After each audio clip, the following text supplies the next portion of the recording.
Сайн байцгаана үзэгчдээ. Энэ жил Монгол улс бүгд найрамдах Хятад ард улстай дипломат харилцаа тогтоосны түүхт 70 жилийн ой тохиож байгаа. Энэ тэгш ойтой холбогдуулаад Алтан аргамж нэвтрүүлэг энэ удаагийн дугаараа Монгол бүгд найрамдах Хятад ард улсын харилцааг онцолж байна. Энэ сэдвээр ярилцахаар бид онц бөгөөд бүр эрх дэлчин сайд Сүхбаатарыг ураад байна. Танд энэ өдрийн минь төргий.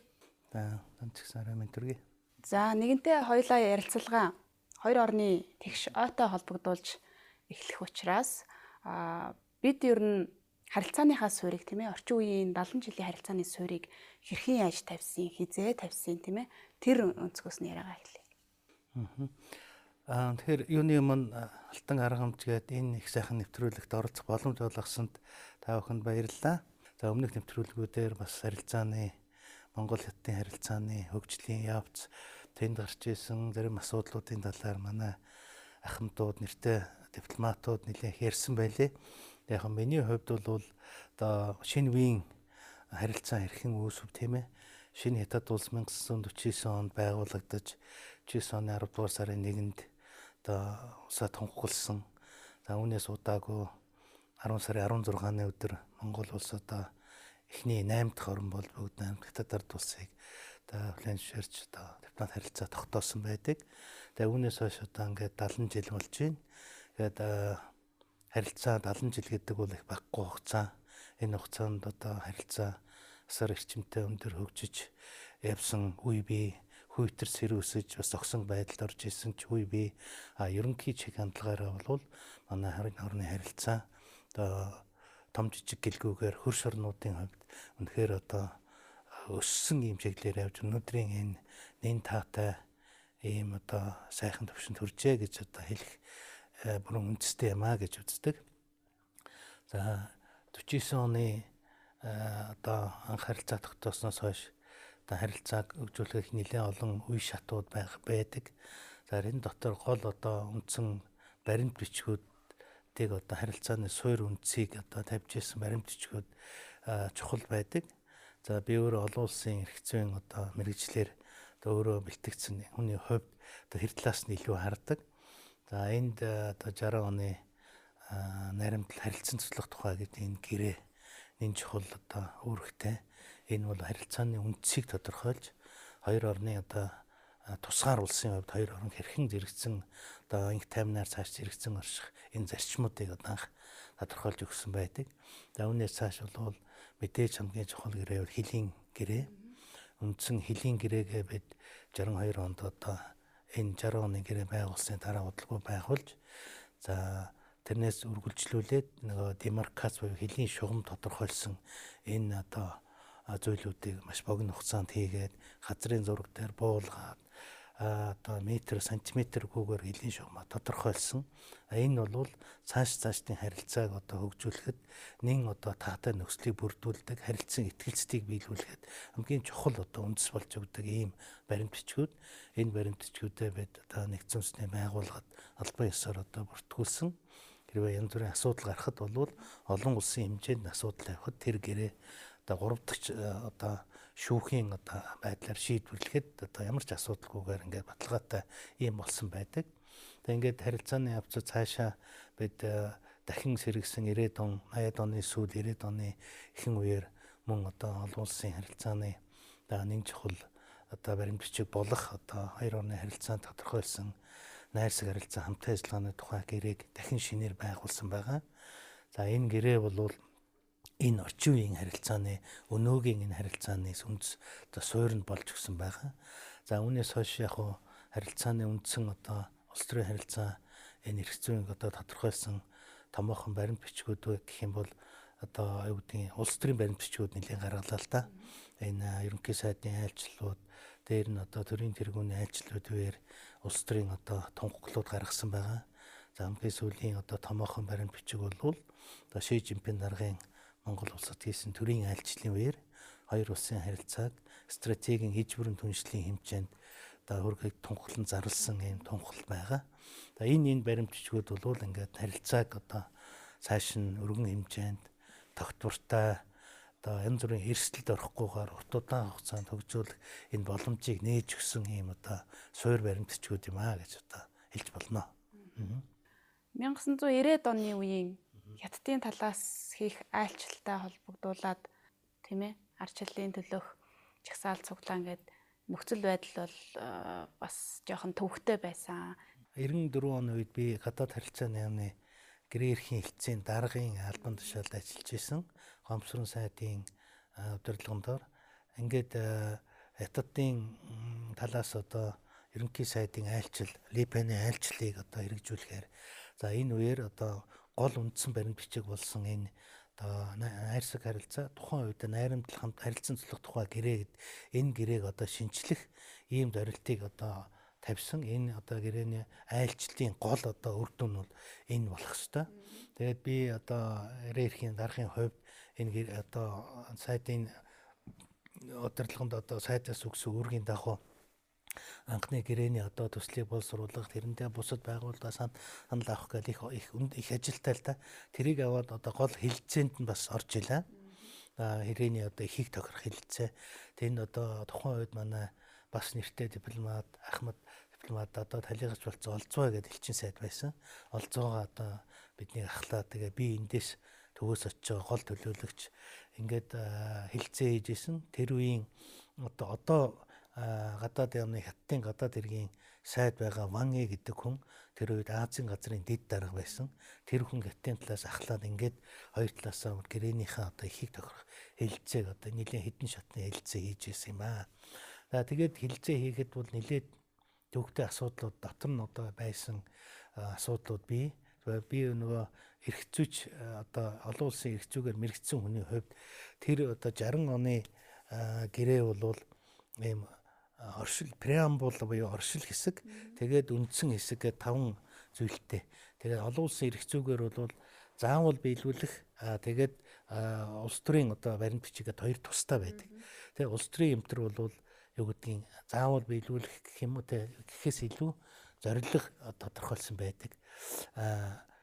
Хэрвээ янз бүрийн маргаан гараад олон улсын шүүхэд очивол улс төрийн баримт бичгийг баримт гэж үзэхгүй. Үзэхгүй яг анхаарал таавна. Ихтэй одоо шүүхээ шийдвэр гаргахад тэр гэрээний заалтыг заавал биелүүлэгчийн төгөлдөр энэ одоо нэгдүгээр зүйл хоёрдугаар зүйл гэж заац тэрийг бариад аль нэг улс нь үүргээ биелүүлээгүй вэ зөрчсөн байна гэдгийг тодорхойлдог. Тэгэхээр манай тэр 60 оны гэрээний юуны преамбул буюу оршил хэсэгт нь инх таймнаар зэрэгцэн орших 5 зарчим гэж оруулсан байдаг. Тэрэн дотор бол тусгаар тогтнол гэж үг байдгүй. Одоо олон улсын харилцаанд олон зарчмууд заавал биелүүлэх тийм ээ. Бие биений одоо хэлийн халдшгүй дархан байдлыг зөвшөөрнө, бүрэн эрхт байдлыг зөвшөөрнө, газар нутгийн бүрэн байдлыг зөвшөөрнө, одоо төрийн бүрэн эрхийн зөвшөөрнө гэдэг олон зарчмууд бай.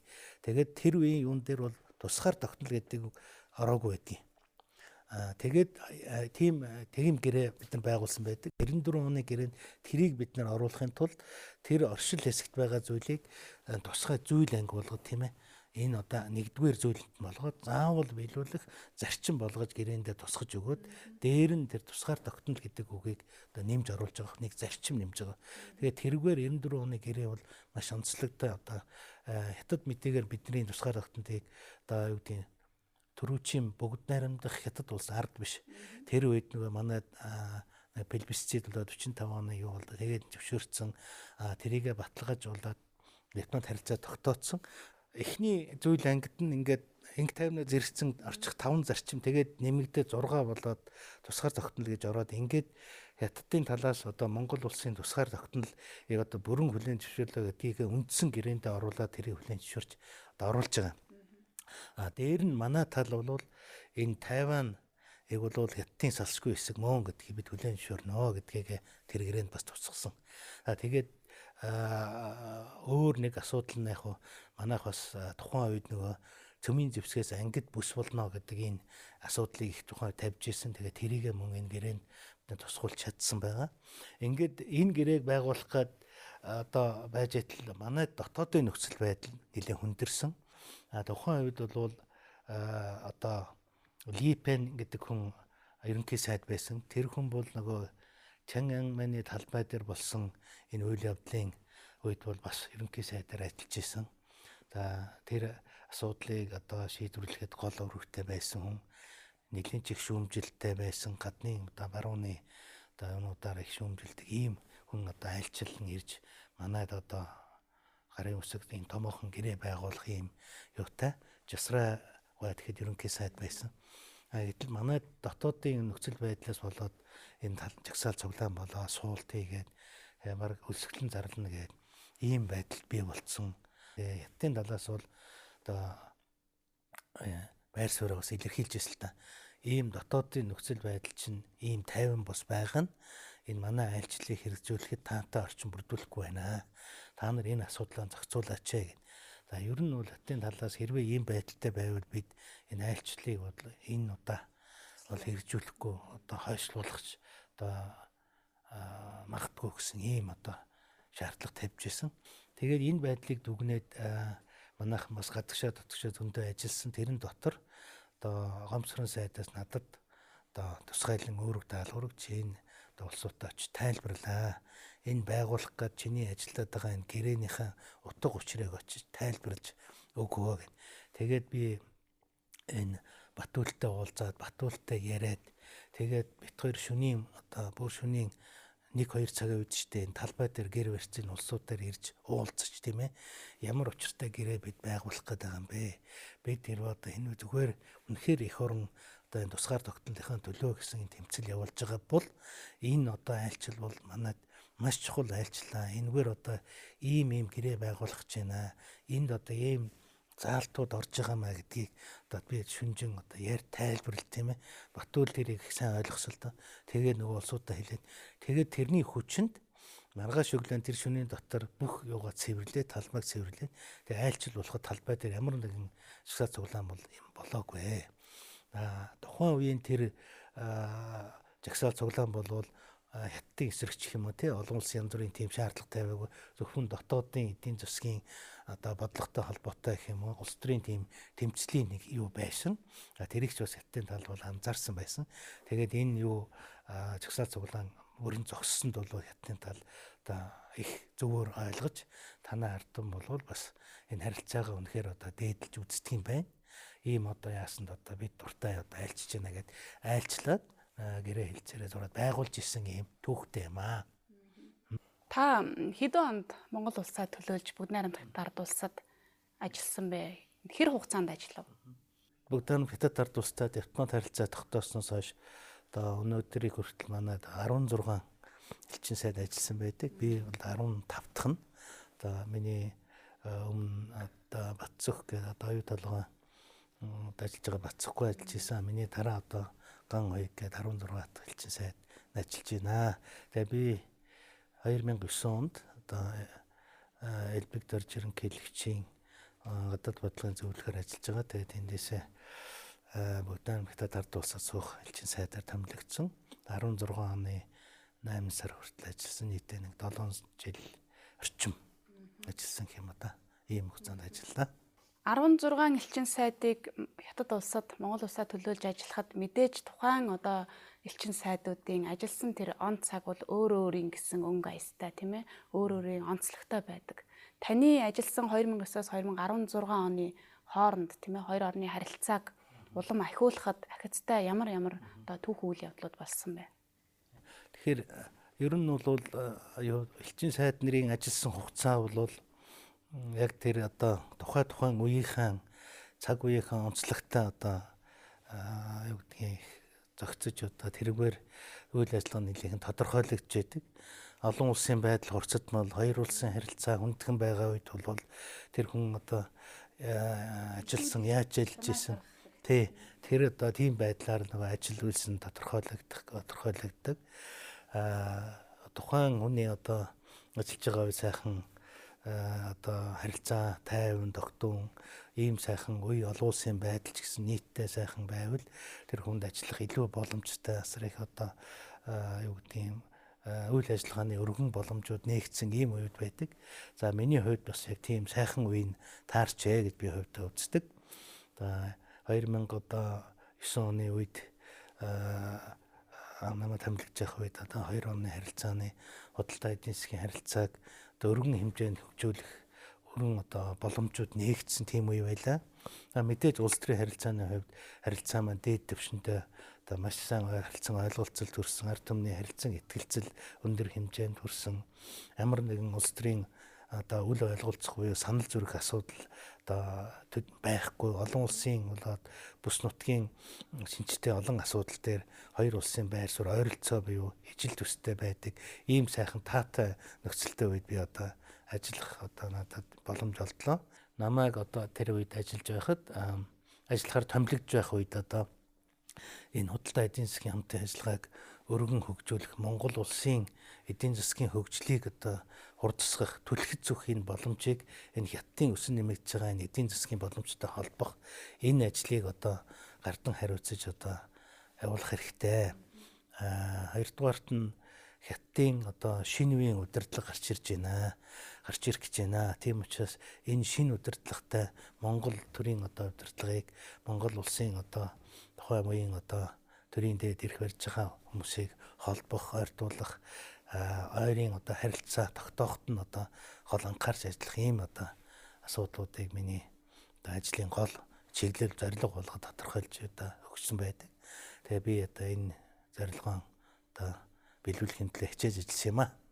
За таны гэлчин сайдаар ажиллах үед бол харилцсан түүхэн айлчлалууд бас өрнөсөн. Энэ айлчлалыг илүү дэлгэрүүлж яриач та. Тэр яг хуу ер нь одоо элчин сайд нар ажиллах хугацаанд аль болохоор одоо юу гэдгийг төрийн дээд хэмжээний айлчлалыг зохион байгуулах, өндөр хэмжээний айлчлалыг ойрхон одоо хэрэгжүүлэх энэ хүрээндээ одоо хоёр орныхоо хооронд одоо хэрэгжүүлж болох худалдаа эдийн засгийн болов бусад харилцаануудыг хөгжүүлдэг, урагшлуулдаг ийм одоо арга хэлбэр л дээ. За миний ажиллаж явах хугацаанд одоо манай төрийн тэргүүнээр элбэгдэрж ерөнхийлөгч ажиллаж байсан 2 удаа албан ёсоор хятад айлчилсан энэ 8 жилийн хугацаанд ерөнхий дүнгээрээ бол миний ажиллаж явах хугацаанд элбэгдэрж Ши Жинпин ерөнхийлөгч 12 удаа одоо уулзсан байдаг. Хоёр талын хэмжээнд одоо олон талын хурал зөвлөгөөнд оролцох янз бүрийн одоо хэлбэрээр 10 хэдэн удаа уулзсан. За энэ бол уулзалцсан тоогоороод Путин ерөнхийлөгчийн дараа одоо хоёрт ордог. Одоо манай дарагтай уулзсан тоогоороо энэ бол хоёр орны одоо харилцааны төвшинг харуулж байгаа, итгэлцлийн төвшинг харуулж байгаа ийм үзүүлэлттэй гэж одоо ярьдаг байсан. За ерөнхий сайд нарын төвшөнд бол хэд хэдэн айлчлалыг одоо хэрэгжүүлсэн. Хятадын талаас одоо хоёр ерөнхий сайд Вензяба, Ли Качан хоёулаа айлчлаа. Манай талаас Батболд ерөнхий сайд, Алтан уяг ерөнхий сайд айлчилсан. Одоо миний ажиллаж явах хугацаанд 4 ерөнхий сайдын айлчлалыг хэрэгжүүлсэн. За таны ажиллах хугацаанд Монгол улсын өмнөд төрчтэйгээ харилцах харилцааг улам ахиулахад оруулсан гол хувь нэмэр юу вэ?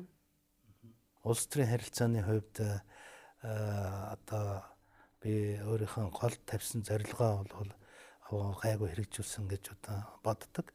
За энэ үеийн өмнө одоо хятадын 5 дугаар үеийн шинэ удирдлагатай Монгол одоо төрийн тэргүүний одоо болоод манай төрийн дээд удирдлагын одоо дотн харилцаа, ойр харилцаа тогтооход бол нэлээд их зүтгэл ажиллаж үүний үр дүнд бол тэр үеийн одоо ерөнхийлөгч Ши Жинпин ерөнхийлөгчтэй маш тийм ойр дотн харилцааг бол хөгжүүлж чадсан.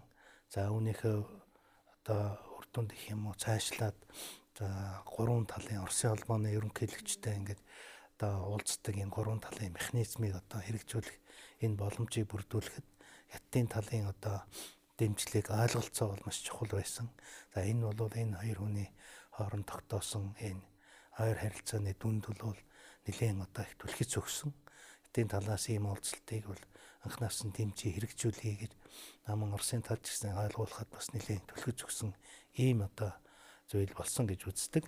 Тэгээд энэ талаар яг хуу ерөнхий дүнгээрээ Ши Жинпин ерөнхийлөгчийн одоо Монгол улсад хийсэн энэ айлчлалын дүнд хоёр улсын харилцааг одоо шат ахиулж одоо стратегийн иж бүрэн түншлэлийн харилцааны хэмжээнд энэ бол өнөөдрийн төвшөнд одоо олон улсын практикт олон орны хоорондоо харилцааныхаа төвшин тодорхойлдог энэ төвшин дотор бол одоо хамгийн дээгүүр орж байгаа гэх юм одоо ийм төвшин хүргэж чадсан.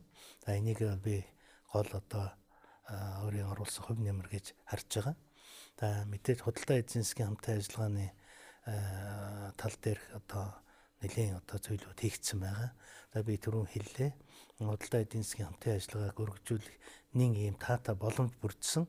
За тухайн үед бол Монгол улсын одоо дотоодын нөөц бололцоо, байгалийн баялагийг ашиглахын боломжууд бүрдэж одоо дэлхийн зах зээл дээр манайхаас гарч болох энэ одоо үндсэн том түүхийдүүдийн үн нэмэгдсэн, дээрээс нь гадаадын томоохон хөрөнгө оруулагчдын сонирхол асар их нэмэгдсэн.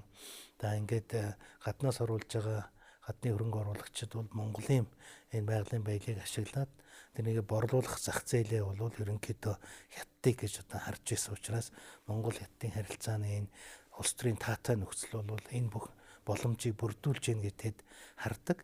За энэ утгаараа одоо тэр үед хамгийн том хөрөнгө оруулалт, оюу толгойн хөрөнгө оруулалт одоо эцэлний шийдэгдэж энэ одоо хөрөнгө оруулалт манайх руу орж за энэ хөрөнгө оруулалтыг энэ бүтээн байгуулалтыг хэрэгжүүлэхэд гол одоо зах зээл нь гэх юм одоо тийм оруулж ирэх ажлах хүчний хувьд ч тэр техник, технологийн хувьд ч тэр ятаас одоо гол зүйлүүд наашаа орж ирж байсан.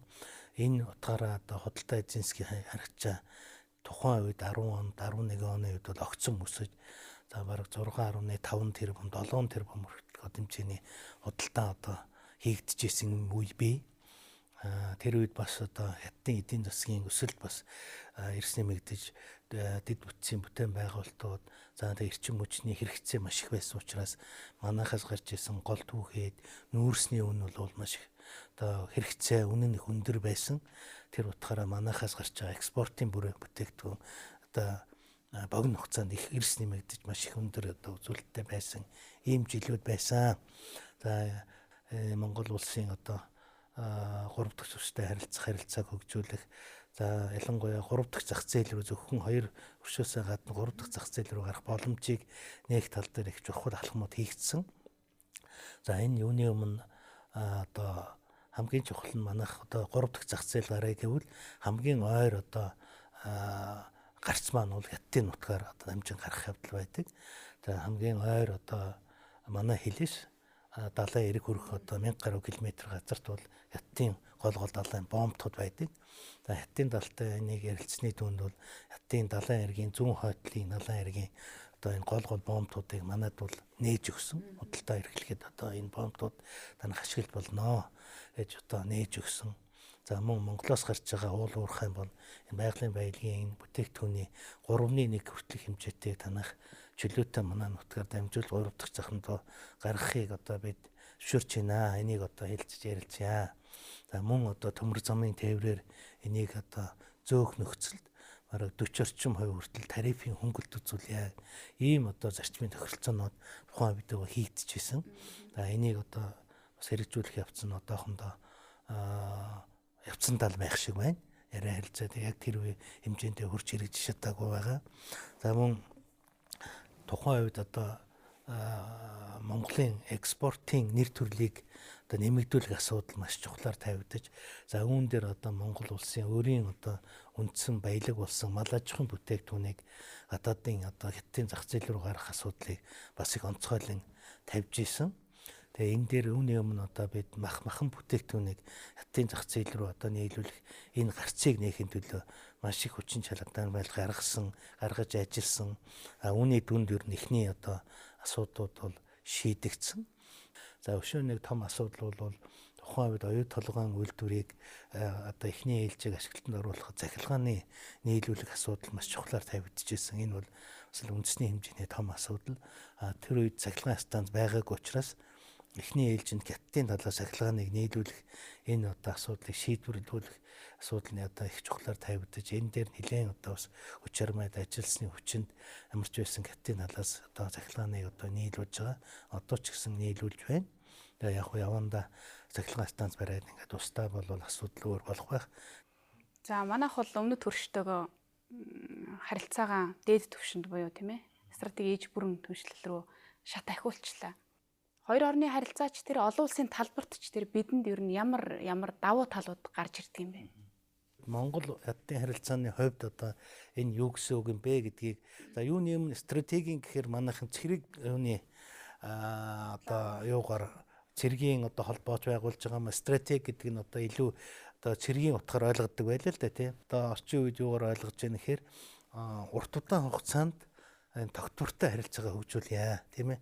Ямар нэгэн эрсдэлд оруулахгүйгээр тодорхой. Тэрний тулд хоёр улсын одоо ирээдүйн бодлого нэг тодорхой байя тийм ээ. Манай одоо хоёр орон одоо бие биентэйгээ харилцаагаа одоо ямар нэгэн ийм эрсдэлд оруулаад юу яахгүйгээр тэгээ аль болохоор ингээд ойлголцсон, ойрцсон болж игэл эдийн засгийнхаа төлөвлөгөөг уялдуулсан тийм ээ.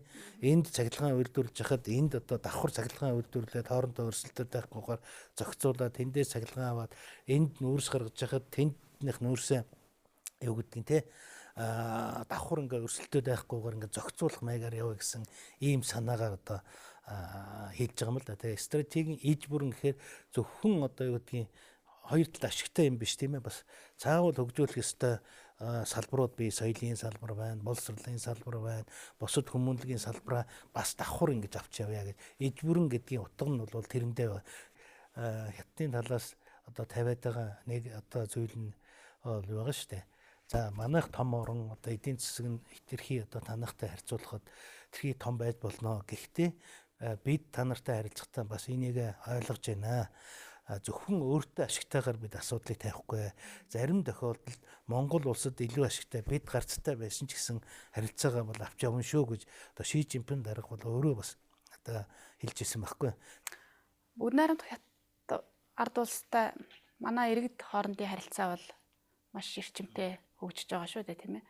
Энэ эрчимтэй хөгжлөө дагаад бас сар зүйлүүд байдаг. Монгол иргэдийн хувьд одоо Хятад улсын хууль дүрм тийм ээ журмыг сайн мэдэхгүй мэдээл багтаагаасаа болоод өөрсдөө эрсдэлд оруулах хэрэг төвөгт орооцолдох гэх мэт ийм иргэд хоорондын харилцаанд бол маш олон зүйлүүд байна. Үүнийг шийдвэрлэхэд та ямар хувь нэмэр оруулав? Тийм. Одоо маш өргөн харилцаатай хоёр орны одоо хөрш хоёр орны хувьд бол иргэдийн асуудал байн гардаг. Энэ бол одоо зайлшгүй одоо байх бодит юм да. Шинэ одоо миний байх үеийн одоо төгсгөл үед хэд дундад тооцоогоор Монголын давхарцсан тоогоор сая гаруй хүн одоо бүгд найрамдах Хятад улсад ямар нэгэн ажлаар хувийн болоод улсын ажлаар зорчсон байдаг. Тэгээ ийм их өргөн харилцаа иргэд зорчиж байгаа үед бол иргэдийн асуудал гарах нь бол зайлшгүй. За намайг ажиллаа аваад очиод удаагүй байх ихэнх үед нэг хүнд асуудал гарч ирсэн. Манай иргэд олноороо одоо энэ урд зүүн өмнөд Азийн орнуудаас хар тамхи зөөвөрлж Хятадд ирж одоо юу яадаг Хятадын нутаг руу хууль бусаар оруулж ирээ тэндхийн одоо хуулийн хяналтын байгууллагад баригдах өртөх. За миний одоо ажиллаа явж байгаа үед баг 34-5 хүн энэ одоо юм хэрэгээр одоо Хятадд ял авсан байсан. За Хятадын хууль бол энэ хар тамхины асуудал дээр маш хатуу байдаг. За биедээ 50 граммаас дээш одоо хар тамхины зүйл авчихсан бол цаазаар авах ялтай. Яг хоо 50 граммаас доош одоо байвал хувьдаа хүн хэрэглэх гэж байгаа юм байна гэж үзээд тэгтээ бас олон жилийн юм одоо ялтай ийм хатуу одоо хар тамхины тэмцэх юм хуультай газар. Тэгээ яагаад ч юм тэр үед ийм үе давхцсан одоо Монголоос зохион байгуулалтаа гэмт хэргийн бүлэглүүд мэдээлэл муутай иргэдийг янз бүрийн аргаар гадаадад ажилдаж жуучлж байгаа нэрээр авч явж зүүн өмнөд Азийн орнуудад аваачиж бэлтгэдэг, сургууль хийлэгдэг. Тэр одоо үед 10 он, 11 оны үед маш хүнд байсан. Одоо ресторагаараа одоо ингэж одоо хүмүүс маань баригдаж одоо энэ одоо манай төрийн дээд одоо ерөнхийлөгчийн хэмжээнд хүртэл яригдаад тэгээд энэ асуудлыг бол таслан зогсоож чадсан. Тэр 2 жилийн хугацаанд одоо хамгийн сүүлчийн мэдээлэлээр 2-3 хүн юугаар Хятадын одоо Гуанчжоу билүү одоо өмнө зүгийн хотод баригдлаа гэх мэдээлэлээр 20 хэдэн хүн Малайзад одоо онгоцныхаа билетийг цуцалж исэн ийм тохиолдол гарч ирсэн. Энэ юу гэж юм хэр тэр бол потенциал нь 20 хэдэн хүн одоо тамхи аваад Хятад руу орж ирэх юм бэлтгэлтэй байсан байна гэж харагдж байгаа. Тэгээ энийг одоо фалтлаас арга хэмжээ авсны үр дүнд бол аюулаа. Зогсооч чадсан. Намайг ажиллах сүүлийн 3-4 жил дахин ийм хэрэг гараагүй. Энэ тэр сүлжээг бол таслан зогсоож чадсан. Манай хүчний байгууллагууд, цагдаагийн байгууллага маш сайн ажилласан гэж би бодож байгаа. Тэгэхээр одоо Хятад шиг ийм одоо элчин сайдын яам ийм олон иргэн зорчиж байгаа энэ улсад жишээ нь одоо хуулийн мэрэгжилтэй хятадын дотоодын хуулийг мэрэгжсэн тийм хүмүүс бас ажиллах нь одоо зайлшгүй хэрэгтэй байдığım гэдгийг би өөрийнхөө туршлагаас бол мэдэрч авсан л да. Монгол хятадын харилцаанд зарим үед нэг баг зэрэг маргаан өсгчих гэдэг нэг сэдв бол Далай ламын асуудал байдаг тийм ээ. Тэгэхээр ер нь иргэдийн хувьд ч харах өнцг нь бас хятад улс одоо Далай ламын асуудал дээр тийм ээ Монголтой харилцах, шашны талаараа харилцах энэ асуудал дээр бодлогоо яагаад ер нь арай өөрчилж тийм ээ зөөлрүүлж болдгүй юм болоо. Энэ бол одоо иргэдийн шашин шүтлгээрээ нэгдэх тийм ээ ийм асуудал дээр арай жоохон өөр өнцгөөс хандах нь зүйтэй болов гэсэн өнцгөөс хардгийг. Тэгээ энэ хятадын одоо талаас тавьж байгаа одоо юу гэм илэрхийлж байгаа байр суурь юм бол те янз бүрийн төвшөнд бол энийг илэрхийлдэг. За энэ Далай ламын асуудал бол үндэсний эрх ашигтын одоо эрх ашигт нөлөөлөх асуудал гэж одоо альва улс өөрийнхөө үндэсний эрх ашигыг тодорхойлно шүү дээ. Тэгээ энэ дотор бол Далай ламтай харьцах Далай ламын одоо энэ үйл ажиллагаа бол манай үндэсний эрх ашигт хортоогоор нөлөө үзүүлэх ийм одоо асуудал гэж үздэг учраас энэ дээр өөр хятадын тал одоо маш хатуу маш тодорхой байр суурь илэрхийлдэг. Энэ хүнтэй одоо төрийн хэмжээнд уулзах, уулзрах янз бүрийн одоо үйл ажиллагааг дэмжсэн юм ихийг бид хатуу эсэргүүцнэ. За энэ хүн бол зөвхөн шашны зүтгэлтэн гэдэг утгаараа бид үзэхгүй. Энэ хүнийг улс төрийн одоо хүн хятадыг одоо салан тусгаарлага одоо төвдийг тусгаар тогтнуулна гэдэг чинь хятадын одоо бүрэн бүтэн байдлыг босниулна гэсэн ийм санаатай ийм хүн. Тэгээ энэ хүний үйл ажиллагааг ямар нэгэн байдлаар дэмжсэн юм уу гэсэн ийм үйл ажиллагааг бид таалахгүй. Бид эсэргүүцнэ. Энийг бол хятадын талаас ерөөсөө яадгүй шүү дээ. Маш тодорхой ямар ч төвшөнд шууд илэрхийлдэг. Манай харилцаан одоо гол баримтчгууд энийг энэ асуудлаа бид тусгасан байдаг. Төвдийн асуудал бол хятадын дотоод асуудал. Танай асуудал танах өөрсний өгж үзний тэргээр чинь бид явна гэсэн юугаа илэрхийлсэн байгаа шүү. Тэгэхээр энэ асуудал дээр бол манайхан одоо зөвхөн Монгол улсын Монголын хүмүүсийн шашин шүтэх асуудлаа гэдэг утгаар хандаа та нар зөвшөөрөх ёстой гэсэн байр сууриас хандах нь одоо төдийлөн зохистой зүйл биш ээ. Одоо гол харилцагч оронтойхон харилцаагаа одоо эвтэй байлгахын үүднээс бол зарим нэг зүйлээ бас анхааралтай болгоомжтой хандж явах ёстой болов уу гэдгийг би бас зориуд хийлье гэж бодож байна. За дипломат алба бол тухайн улсын гадаад ертөнцтэй харилцааны хамгийн чухал тулгуур хэсэг нь тийм ээ. Дипломат албыг явуулахад мэргэжлийн дипломат хүний үүрэг оролцоо бол маш чухал. Мэргэжлийн дипломатын залгамж чанарыг хангах нь бас их чухал асуудал байдаг. Тэгэхээр таны хувьд ер нь Монгол улсын гадаад бодлогын залгамж чанар, залгамж халаа хэр хангагдж явж байна? Тий. За ер нь бол гадаад бодлогын одоо хамгийн гол одоо үндсэн одоо юу гэх юм уу шинж гэдэг юм уу альва улсын гадаад бодлогын одоо харахтаа тэр залгамж чанарыг нь маш одоо их анхаарч хардаг. Тэрүүгээр альва улс орн бол өөрийгөө одоо ялгарч харагдуулдаг ийм одоо юутай онцлогтой. За манай улсын хувьд бол мэдээж одоо гадаад харилцаа 100 гаруй жилийн түүхтэй 11 оны одоо үндэсний эрх чөлөөний хувьсгалаас эхлээл Монгол оронд одоо дипломат одоо улс орноо гадаад төлөөлөл бишөөрүүлэх, гадагшаа харилцаагаа хөгжүүлэх гэсэн энэ одоо ирэмэлцэл бодлого явж ирсэн.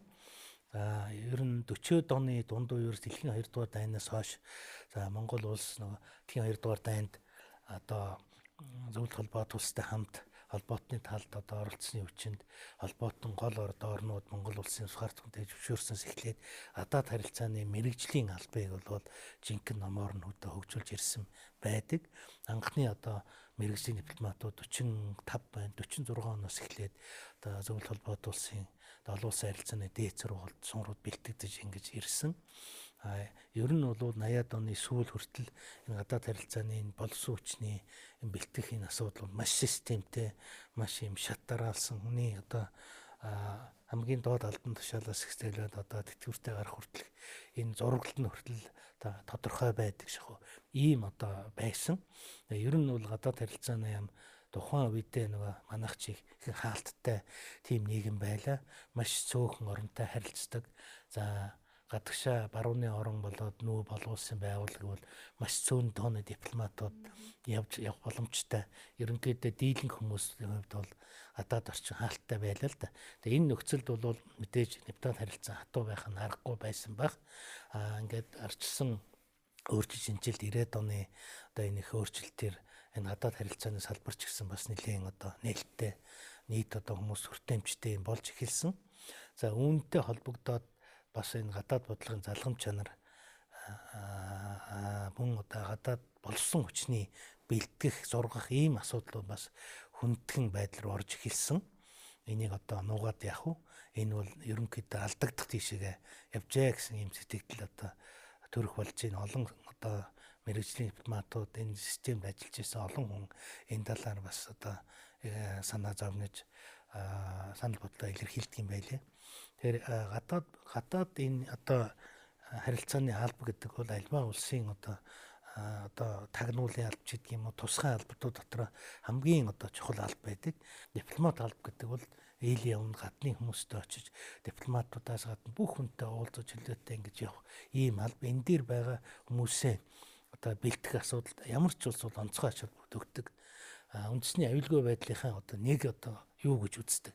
Тэр утгаараа хүмүүсээ бэлддэг байхгүй. Ямар ч одоо орнд аливаа улс орн болвол гадаадд улс орноо төлөөлөөд явах гэж байгаа Монгол улсын нэрийн өмнөөс дипломат ирэх юм байдалж дархан ирэх идэлгэж байгаа тэр хүмүүнд бол онцгой анхаарал хандуул маш нарийн судал, маш нарийн шалгуураар явуулдаг. За энэ систем бол манайд жоохон алдагджээ гэсэн ийм одоо юм сэтгэл төрөх боллоо. Монгол дипломатыг бэлддэг Монгол школ маань энд байхгүй шүү дээ. Дипломат академи гэж нөт их зөв одоо санаачлал гаргаад манай хэдэн ахын дипломатууд байгуулад ажиллуулж исэн. Тэгээ тэрийг маань энэ улсаас нөгөө төдийлөн очиод бүгд анхаарахгүй байгаа учраас өнөөдөр дипломат академи маань зүгээр нэг одоо төрийн бас байгууллагын хэмжээнд жишээлбэл ажиллагаа явуулж байгаа. Хэрвээ манайх одоо зөв одоо бодлого явуулах юм бол энэ дипломат академи харин эсрэгээр маш сайн бэхжүүлэх хэрэгтэй.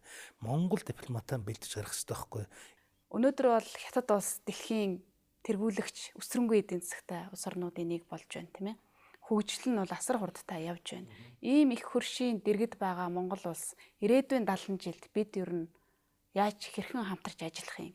Бидний ирээдүйн 70 жилийн зураглалыг та өнөөдөр яаж төсөөлж харж байна?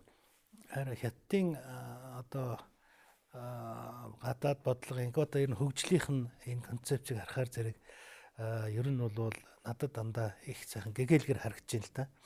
Жишээ нь Ши Жинпин гэж хүн одоо Хятадын одоо нэг номерын дарга болж гарч ирээд Хятад орныгоо хөгжүүлэх тийм ээ. Хятад үндэснийг дахин сэргээн мандуулах гэсэн ийм зорилгыг одоо тавьсан. Тэрийг Хятадын мөрөөдөл буюу Chinese Dream гэж. За энэ нь бол бусад орны хувьд яаж хүлээж авах вэ тийм ээ. Зарим нь мэдээж хараар хүлээж авнаа. Энэ одоо юу гэдгийг Хятад үндэсний одоо Хятадын давамгайлыг бий болгох чинь, занжил бий болгох чинь гэдэг юм утгаар бас ойлгоод тайлбарлах явдалч бий. Миний хувьд тэнд одоо ажиллаж исэн хүний хувьд энэ бол бидэнд олдож байгаа маш том одоо боломж юм аа. Энийг том боломж гэж харцгаая. Энэ боломжийг бид өөрснийхөө одоо хөгжилтөнд зөв ашиглая. Энэ одоо эдийн засгийн энэ одоо дэлхийд хоёрт орох том эдийн засаг юу л юуг Монголд одоо бүтээсэн явсан бүтээгдэхүүнийг хэрвээ бид зөв одоо юм олоод үйлдвэрлээд байх юм бол хажуухан талд маань одоо шингээх зах зээл бэлэн байж байна. Бид эндээ л аж үйлдвэрлэлээ нэмэн үртгэн хийх энэ юугаар хөгжүүлээд авах юм бол зах зээл маань хажууд маань бэлэн байна. Энэ урд хой талд маань ч гэсэн юм байна. Тэгэхээр зэрэг энэ Хятадын энэ одоо өндөр хөгжиж байгаа, хурдлан хөгжиж байгаа, дэлхийд энэ том байр суурь эзэлж байгаа энэ одоо боломжийг бид зөв ашиглах ёстой. Одоо хөрштөйгөө их хөрштөйгөө хөл нийлүүлэн хөгжих, энэ зэрэгцэж харьцах юм боломж бүрднэ. Бид оюун ухаанаараа тийм ээ мэдлэг боловсролоо чадлаараа бол энэ улсуудтай бол энэ зэрэгцэн харилцах юм боломж бол байгаа. Энийг бол манай хойч залуучууд маань хэрэгжүүлж чаднаа гэдэгт би бол одоо эргэлзэхгүй байна. Үзэгчдээ Алтан аргамч нэвтрүүлэг энэ удаагийн дугаартаа Монгол улсын бүгд найрамдах хятад ард улстай харилцах харилцааны сэдвийг онцоллоо. Бид энэ удаагийн дугаартаа онц бөгөөд бүр их дэлчин сайд Сүхбаатрыг урьж оролцууллаа. Бидний нэвтрүүлгийг хүлээн авч үзсэн үзэгчид та бүхэндээ баярлалаа.